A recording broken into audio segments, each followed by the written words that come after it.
eleições nacionais antes das Olimpíadas foi criticada por Anne, prefeita de Paris, no início do mês. A capital francesa cedia os Jogos Olímpicos de 26 de julho a 11 de agosto. Enquanto isso, a votação para a Assembleia Francesa, que acontece entre 2 turnos, está marcada para 30 de julho e 7 de julho.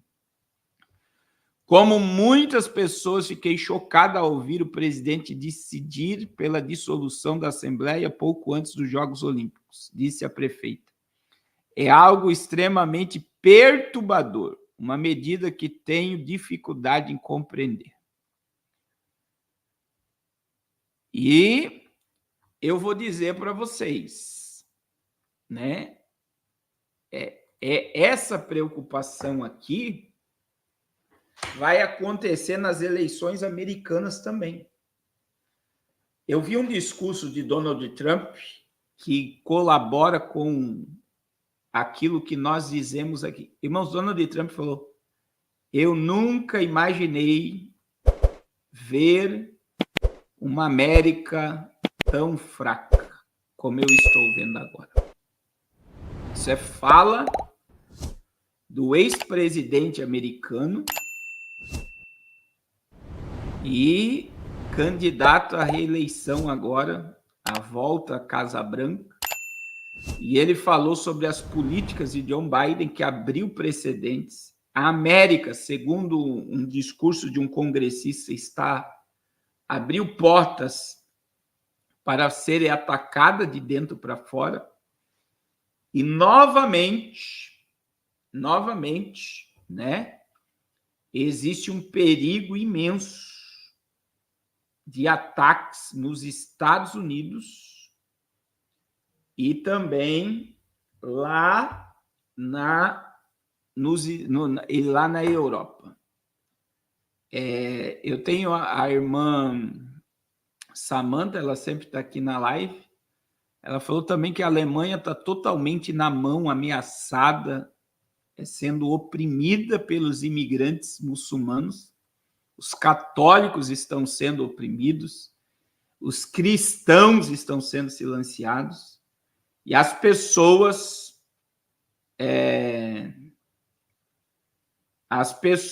estão vendo, né, e sentindo que o negócio não está normal na Europa e nos Estados Unidos. Irmãos, tudo isso é proposital. E eu vou dizer algo, né? Tem um filme aí falando de uma guerra civil americana, acho que não sei se já foi lançado, o nome dele é Guerra Civil mesmo, o nome do filme. Eu acredito nisso. Eu acredito mais numa desestabilização nacional de vários países do que numa terceira guerra mundial. E se nós chegarmos, né?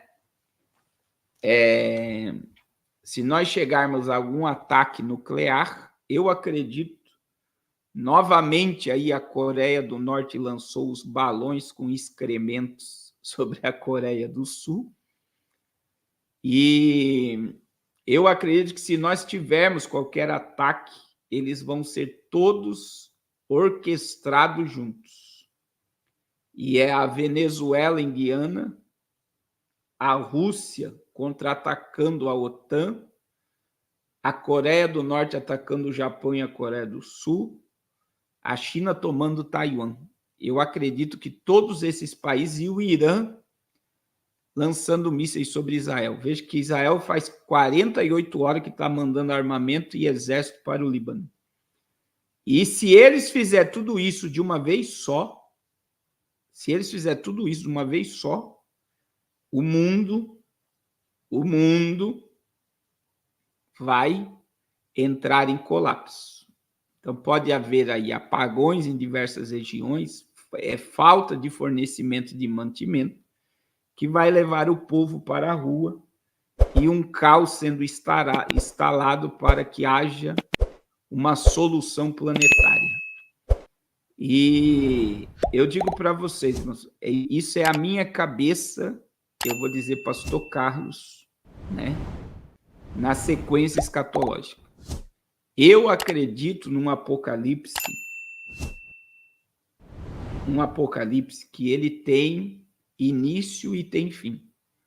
O início do juízo do Apocalipse é o capítulo 6. A abertura dos selos, vem as trombetas e vem as taças. E eu acredito que o cavaleiro, veja que o anticristo, Apocalipse 6, 1 e 2, ele está montado num cavalo branco. Cavaleiro do cavalo branco. Então, o anticristo, ele surge para trazer paz no mundo. Então, veja, ele vai surgir quando o mundo estiver totalmente desequilibrado, enfurecido. Surge aquele que vai trazer a falsa paz. E após o surgimento da falsa paz, se cumpre o que Paulo falou em 1 Tessalonicenses, capítulo 5, versículo 3, que quando vocês ouvirem de paz e segurança, sabei que virá repentina destruição.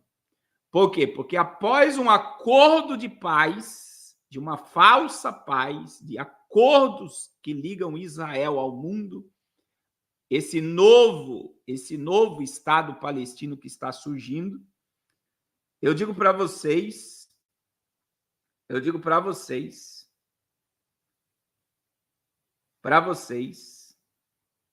que após esse acordo de paz, vem então o cavaleiro do cavalo vermelho, que é a guerra. Então, eu não acredito num apocalipse dentro dessa cronologia, desse calendário escatológico, antes, acredito numa terceira guerra mundial. Não acredito numa terceira guerra mundial para o anticristo surgir. Eu acredito numa desestabilização mundial para surgir o anticristo, para daí sim, após haver paz e segurança, virá a terceira guerra mundial. Então, não tem dentro da minha mente ver terceira guerra mundial antes da manifestação do anticristo.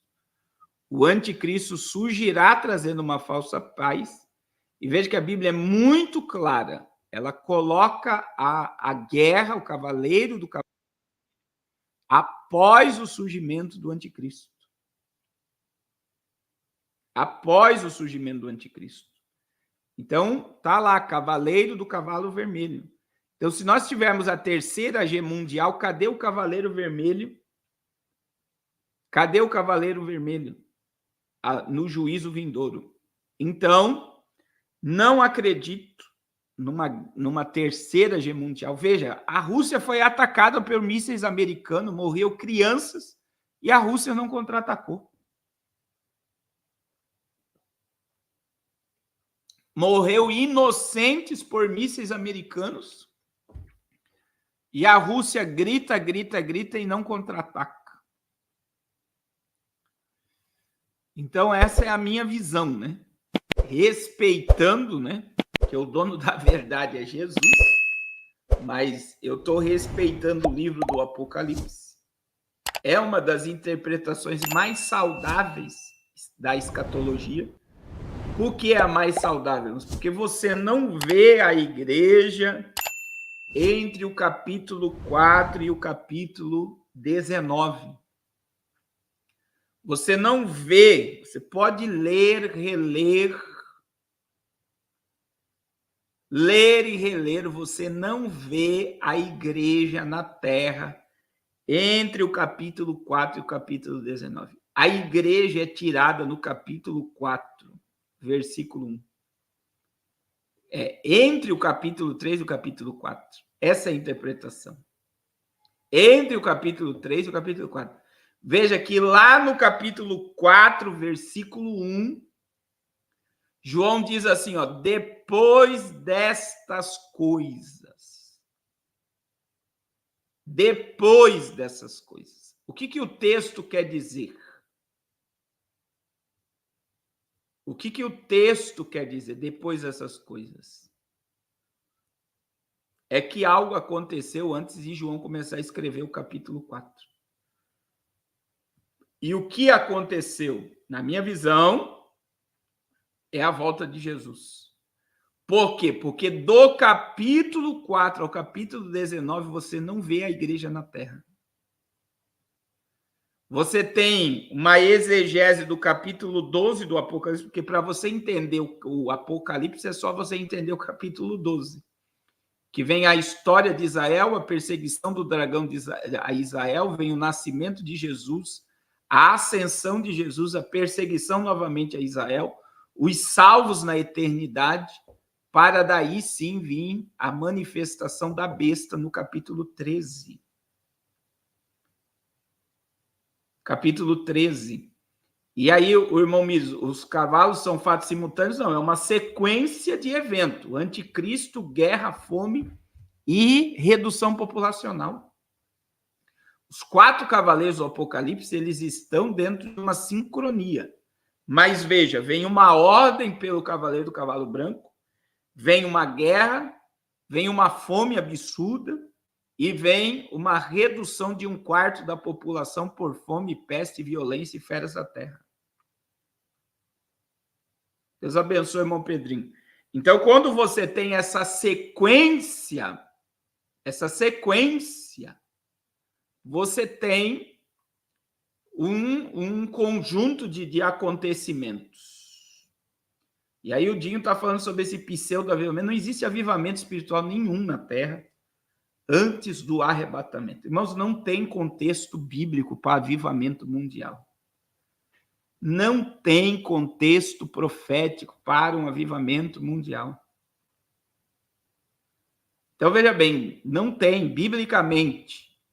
1 Timóteo 4:1, sabe, porém, isso, que nos últimos tempos apostatarão alguns da fé, dando ouvidos a espíritos enganadores e à doutrina de demônios.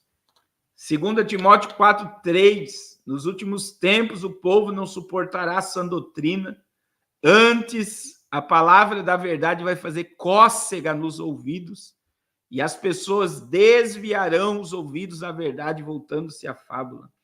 Dentro de uma exegese das 7 igrejas, a última igreja do Apocalipse é a última fase da igreja na terra, e a última fase da igreja na terra é Laodiceia.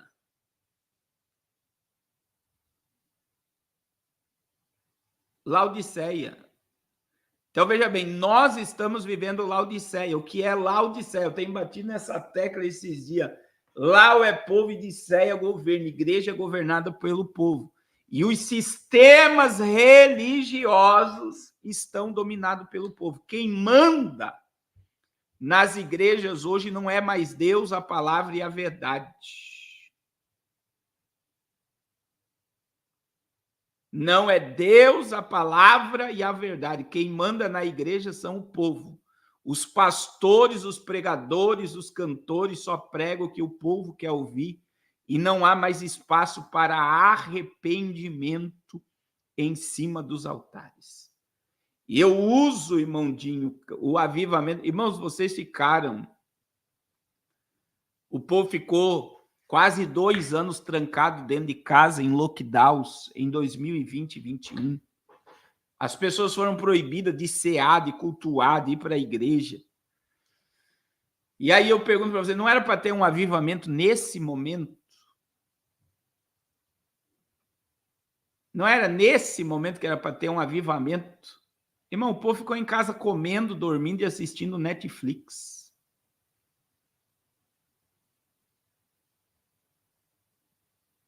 O maior cenário de um avivamento foi a pandemia e o povo ficou comendo, bebendo e assistindo internet, que foi proposital, era para o povo ficar entretido mesmo, para não enxergar o que estava sendo feito. E aí você quer um cenário maior do que a pandemia. E aí o irmão Dinho está dizendo, meu irmão, você está totalmente enganado. Aqui tem uma multidão de pessoas despertadas. Né?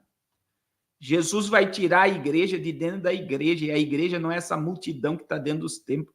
A igreja de Cristo nunca se prostrou, nunca parou. a igreja de Cristo está de pé e a igreja do arrebatamento ela não vai se preparar. Ela já está pronta para ouvir o soar da trombeta.